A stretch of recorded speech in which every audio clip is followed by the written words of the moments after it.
8h35, iniciando a conversa de redação, participação do Eduardo Costa e do Júnior Moreira. Você, ouvinte Tatiaia, também pode participar, opinando pelo WhatsApp do jornalismo. 99996-7074.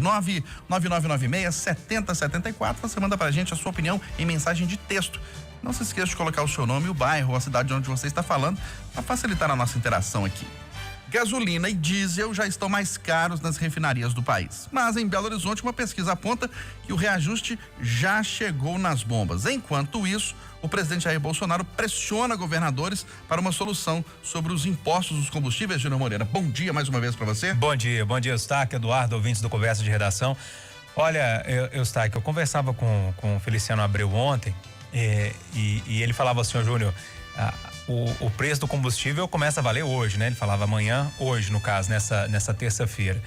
Mas a pesquisa que ele fez é da semana passada, ou seja, ele pegou o movimento de alta de preços ainda da semana passada. Não é o movimento de preços que começa a valer hoje. Qual que é a péssima notícia disso tudo? Que além de já ter subido a semana passada, vai subir ainda mais essa semana quando os postos começarem a precificar esse aumento que foi colocado pela Petrobras. Para você ter uma ideia, para o ouvinte entender o tamanho do problema, o preço médio da gasolina nas distribuidoras subiu só neste ano, né? Desde janeiro. 22%, é muita coisa, né? 22% é muita coisa. O diesel subiu 10%, né? E agora o gás de cozinha é primeiro do ano, mas também o tanto que já aumentou ano passado, se aumentar mais também, ninguém aguenta, né? Vai ter que voltar pro fogão de lenha mesmo. Agora, Eustáquio, foi uma escolha lá atrás para salvar a Petrobras, atrelar o preço do combustível, principalmente da gasolina e do diesel, ao movimento de preço internacional, né? E também ao câmbio, ao dólar.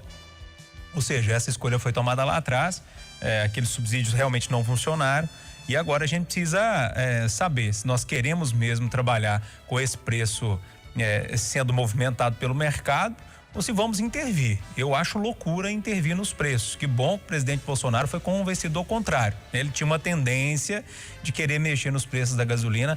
Vocês vão se lembrar o ano passado, mas foi convencido pela equipe econômica que o melhor caminho é não segurar esse preço. Eu li alguns estudos internacionais e eles apontam alguns preços internacionais e quando faz aquela relação de Brasil com outros países, inclusive a gente está pagando menos que em outros países por causa dessa alta mesmo do petróleo. De qualquer forma, me assusta um pouquinho quando o Bolsonaro fica repetindo a mesma coisa, né? Jamais vamos tabelar, jamais vamos interferir, né? Eu tenho medo, quando a pessoa precisa reafirmar várias vezes que não vai fazer alguma coisa, é porque tá querendo fazer aquilo, né? Tá querendo fugir fora dessa história. Não sei, vamos acompanhar de perto. Agora, Eustáquio, para fechar o meu raciocínio aqui, sobre o preço, não tem muito o que fazer. Não tem o que fazer, a não ser tentar diminuir essa relação de real com dólar aí, que eu acho muito complicado. E eu falava, Eustáquio, você vai se lembrar, o ouvinte mais atento também, lá atrás, no ano passado, quando o dólar estava subindo, eu falei, gente, isso aí vai complicar a vida das pessoas lá na frente, preço de alimento, preço de combustível, não precisava ser gênio para falar isso. É só analisar com calma e sem viés ideológico, você consegue perceber que o dólar ia complicar e muito a vida do brasileiro quando ele subisse demais. Agora, para fechar isso tudo, Eustáquio, quando eu vejo essa discussão, eu tenho só uma certeza disso tudo. Nós estamos muito atrasados nessa questão de combustível, de movimento, de carro principalmente, de caminhão, né? Você dá um pulinho lá na Europa, você acompanha que grande parte dos carros já são movidos a eletricidade, né? Aqui no Brasil, muito tímido ainda, não vejo movimento nesse sentido. Então, eu acredito que nós estamos com uma discussão muito antiga de falar de preço de combustível ou não. A gente precisava estar um passo à frente, já tentando ver como que nós vamos fazer com os carros híbridos, dando mais espaço para eles, como que as nossas indústrias vão fazer para produzir esse carro mais barato, né? Enquanto isso tudo é discutido no resto do mundo, né? No resto do mundo, nós aqui ainda estamos nessa discussão de petróleo. Daqui a 10, 15, 20 anos, nós vamos ter um volume de carros elétricos no mundo muito grande. E aqui no Brasil eu não vejo essa discussão, eu não vejo esse entendimento. em pensar no futuro, sabe? Esquecer um pouquinho essas questões de carro a combustão e olhar para frente, já pensando numa solução a longo prazo. É lógico que está muito caro agora. Dá para fazer alguma coisa? Não vejo o que fazer. Vamos pensar um pouco no futuro, para que chegar lá na frente a gente não seja pego de surpresa novamente? E eu não vejo essa discussão. Ô Eduardo, governadores não vão aceitar reduzir o ICMS sobre o combustível e o consumidor sempre é penalizado, né? Aumentou na refinaria, aumenta na bomba. Mas quando diminui, não diminui para o consumidor final, para o motorista. Bom dia. Bom dia para todo mundo. Obrigado a todo mundo pela companhia de sempre. Eustáquio, é complicado. É complicado. Eu compreendo as dificuldades do governo federal, compreendo as dificuldades dos governadores, que evidentemente, como você antecipa, vão botar o pé no freio em relação à provável diminuição do ICMS. Agora, o que eu sei, enquanto cidadão, é que... outra coisa, eu não tenho números, informações para poder avaliar se deve ou não intervir na Petrobras. Longe disso, eu não sou especialista em mercado internacional, em queda das ações da empresa, no prejuízo que isso pode gerar para o país. A única coisa que eu sei é que toda a classe dirigente desse país, isso não é agora não, isso é 30 anos atrás, 20, 10, 2, um ano atrás, mas também hoje, tinha que se debruçar diante de temas como esse. É um renha-renha, uma futrica para cá, para lá, porque o Dória falou isso, que o Bolsonaro falou aquilo. Tinham que se unir. E olha que a tecnologia ajuda, né? Uma reunião de 3 horas do presidente com todos os governadores, por que não os presidentes das 2 casas do Congresso Nacional, para bater o martelo numa solução. A única coisa que eu sei é que o pobre não aguenta comprar o botijão de gás desse jeito, que o motorista de aplicativo, o taxista não vai aguentar o preço da gasolina subindo assim. E o pior, né? O diesel, que move a alimentação, que move o transporte coletivo. Ninguém aguenta, senhor Eustáquio. Aqui pelo WhatsApp, a Lúcia Borges de Betim está dizendo que na Via Expressa de Contagem, na semana passada, o aumento foi de 10 centavos. Hoje ela falou que às 6 da manhã já tem posto vendendo a gasolina a R$ 4,96. Foi mais 10 centavos em 5 dias. E o presidente Jair Bolsonaro, Eduardo, perde apoio entre os mais pobres e a aprovação chega ao menor patamar em 7 meses, segundo pesquisa da XP e PESP. Nós sabemos, amigo, que o que move a humanidade é a economia, é dinheiro, é recurso, é fome, é comida, é aumento de salário, é corrupção. Tudo é dinheiro, né? Casamento, quando a ex separa, vai e entrega o cara lá para a justiça, isso é dinheiro. E não é diferente do prestígio dos políticos, né? O presidente estava pagando o auxílio, estava bem. Parou, caiu um pouco. Ele vai retomar o auxílio. E não é porque ele gosta, não é porque ele quer, é porque é necessário. Nós temos um ouvinte, um ouvinte muito especial. Fala comigo, com o Júnior, com você, o Luiz Borges, que é um engenheiro de formação, mas tornou-se um grande consultor, um cara cabeça muito boa. Ele costuma brincar comigo que esse auxílio, que a gente pode chamar de emergencial, voucher, corona, renda básica, ele é, no fundo, a Bolsa Capital, ou Bolsa Capitalismo. Porque se não houver uma ajuda, explode. O caldeirão está fervendo, né, de hoje, com as questões sociais, explode. Daqui a pouco, o Bolsonaro libera aí R$200 por mês de auxílio e sobe a popularidade dele de novo. Não sei se vai chegar a índices estratosféricos, mas sobe. O Bolsonaro está oscilando, entre 30 e 40. É aquela parcela da população que gosta dele, como tem 30 que gosta do Lula, e vida que segue. Ô Júnior, você acha que essa queda na popularidade está coincidindo mesmo com o fim do pagamento do auxílio emergencial? Tem relação com o fim do pagamento do auxílio? Eustáquio, primeiro é uma queda muito pequenininha, né? Era 42, agora 40. Eu falo de reprovação. A aprovação, né, as pessoas que gostam do presidente, de 32 para 30.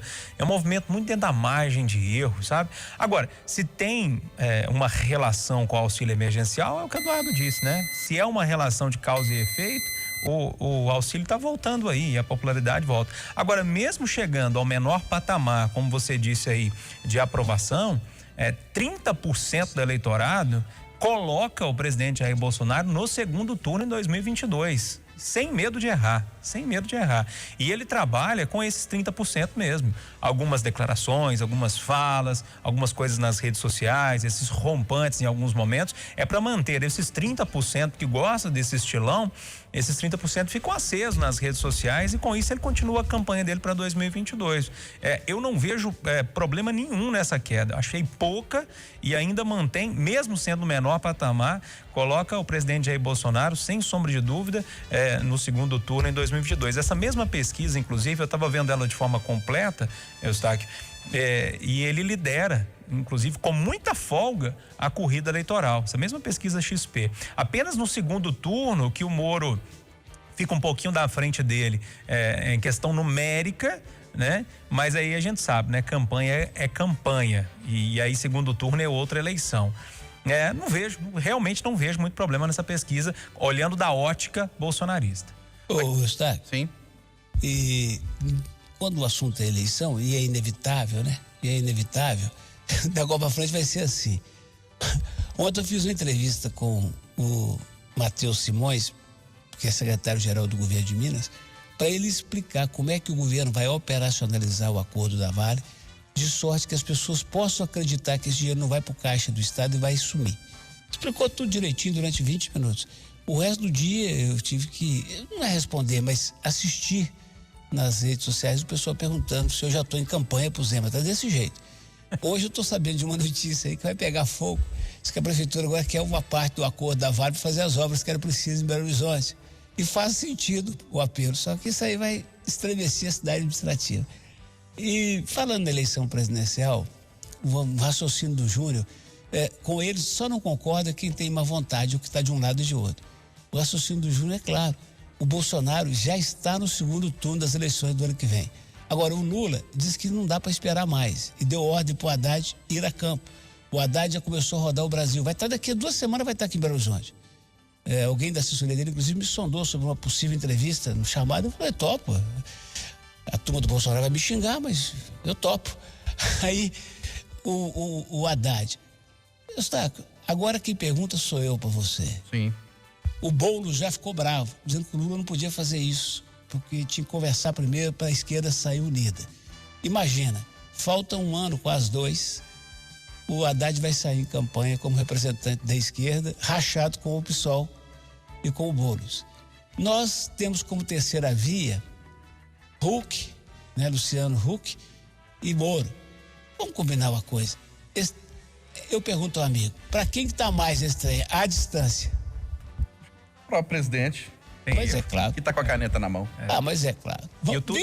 E que tem, como disse o Júnior, 30% de um eleitorado fiel. E tudo que ele sonha é ter esse antagonista, né? Do PT na disputa. Porque aí fica mais fácil ainda, como foi em 2016, 2018. Porque aí, se não tiver PT na disputa, ele não tem quem bater. Sim. E que fique bem claro, porque que fique bem claro, às 8h48, que Eduardo Costa não lançou a candidatura e nem declarou voto, não. Tá falando de uma constatação óbvia. Um cenário político, né, que você está analisando, Eduardo. Aqui pelo WhatsApp, o Aguinaldo, do bairro Goiânia, está dizendo que um auxílio emergencial no valor de R$200 é uma piada. Olha, depois dos estragos em decorrência da chuva que atingiu Belo Horizonte durante todo o domingo, a reportagem da Itatiaia voltou aos locais visitados na série Chuvas, em janeiro, e ouviu a falta de ânimo dos moradores e comerciantes que enfrentam os mesmos problemas há anos. Ô Eduardo, eu estou fazendo essa pergunta desde ontem. Quem é que paga prejuízo de quem perde tudo em casa ou no seu estabelecimento comercial, hein? Ou adivinha, né? É aquele mesmo coitado que paga imposto o ano inteiro, que gera emprego e que nunca é lembrado.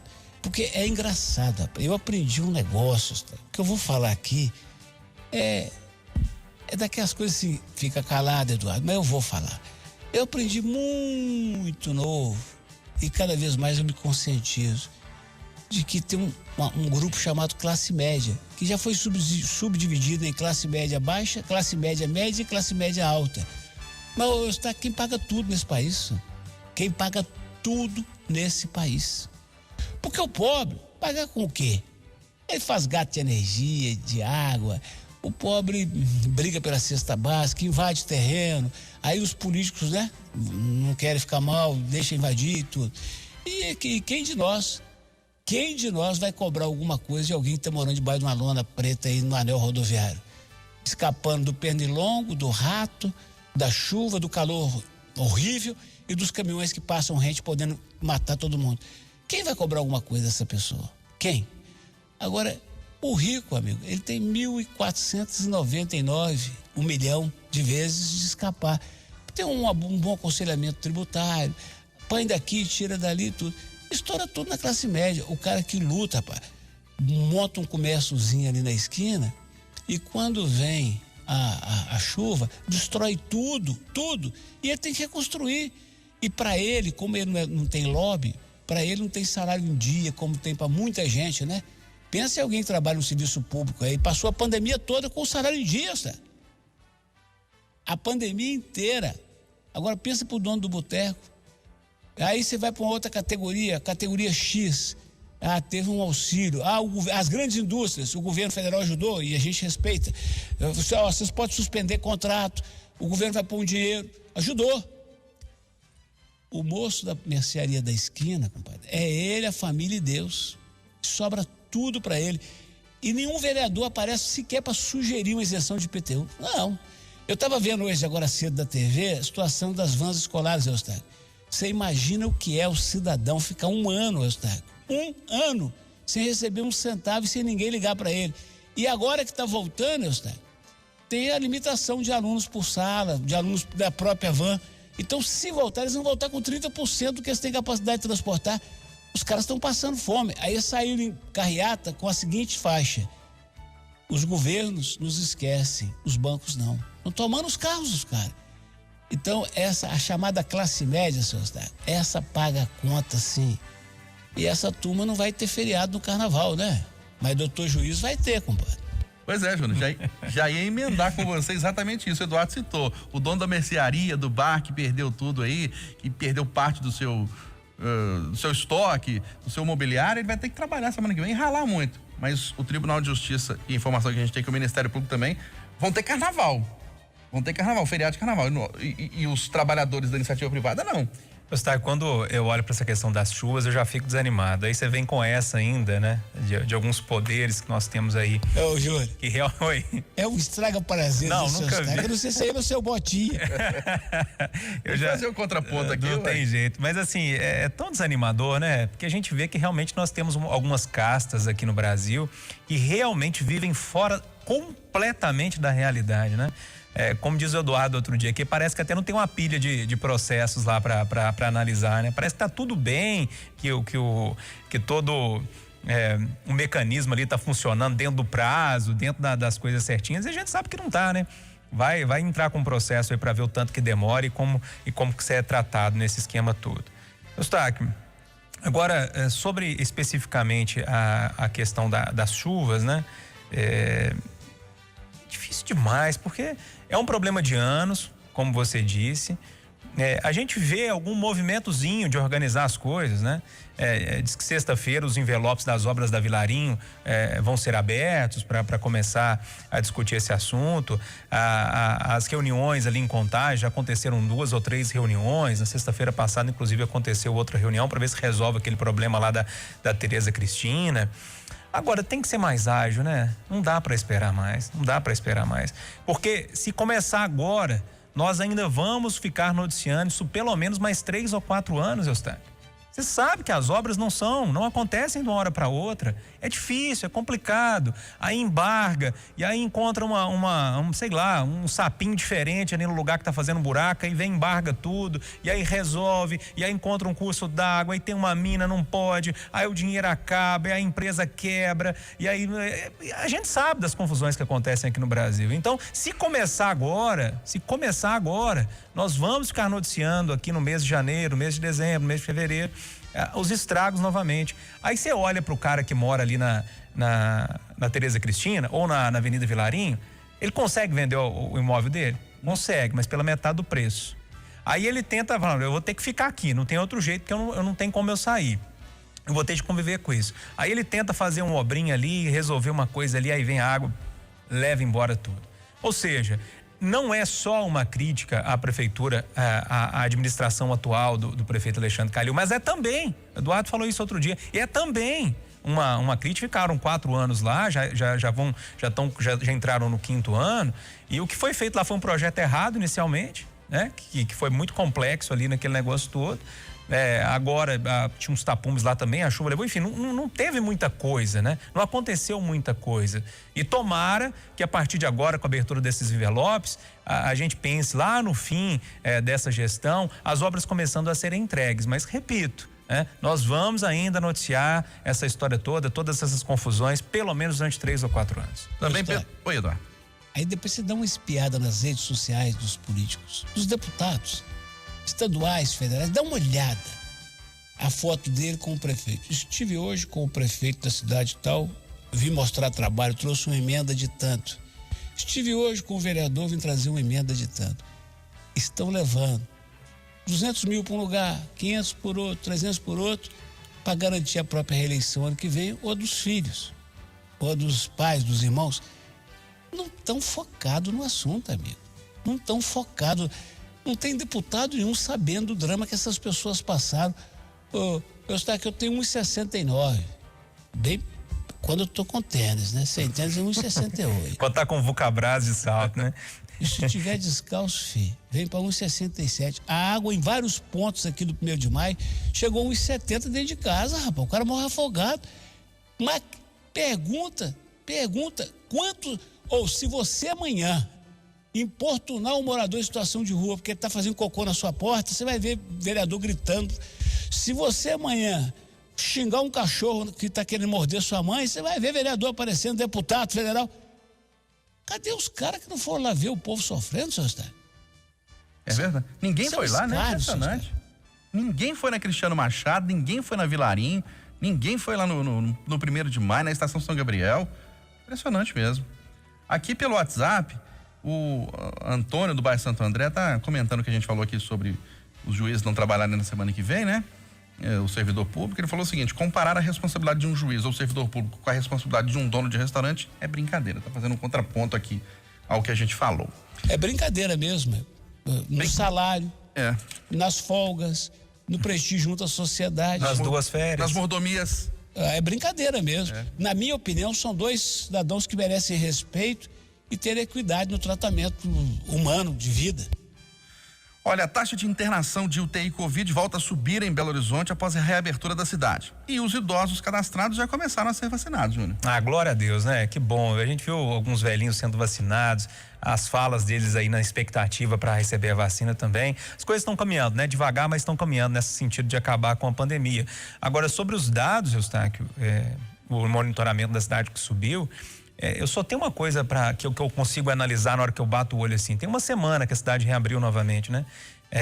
Isso para mim é a prova cabal, né? Se alguém conseguir convencer do contrário, ok, mas até agora para mim é a prova cabal que o isolamento funciona, que o fechamento da cidade, que é amargo e é muito amargo, ele também funcionou, porque foi abrir, a gente vê que os números começam a movimentar no sentido contrário, né, que ficarem mais ruins, mas a gente vai ter que experimentar isso, esse abre e fecha, ou esse movimento ou não dos números, mas tomara que eles tenham esse movimento agora e a gente tenha juízo, né, de ajudar o poder público e tentar evitar o contato. Eduardo. Oi, Eduardo. 2 coisas. Primeiro, pro ouvinte que ligou aí, é preciso dizer isso também, né? No caso da diferença entre o dono de um boteco, uma mercearia e o juiz, é que o salário do juiz eu pago, né? Então eu posso ser chato, eu posso aborrecê-lo.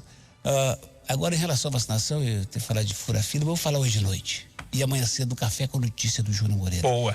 Eu quero agora fechar com um apelo. Se alguém aparecer na sua casa, no seu prédio, dizendo que é da prefeitura e que foi vacinar seu pai, seu avô, seu tio, não abra a porta. Já tem espertalhão usando o nome da prefeitura. Procure saber antes se foi agendado e identifique quem está na porta de casa. Eu nunca pensei que ia ter que dizer isso, mas tem ladrão falando que vai vacinar e quer roubar. 8h59 em Belo Horizonte, final do Jornal da Itatiaia, primeira edição desta terça-feira. Apresentação: Aline Neves e Eustáquio Ramos. Vem aí o Acidentão. Ótimo dia a todos.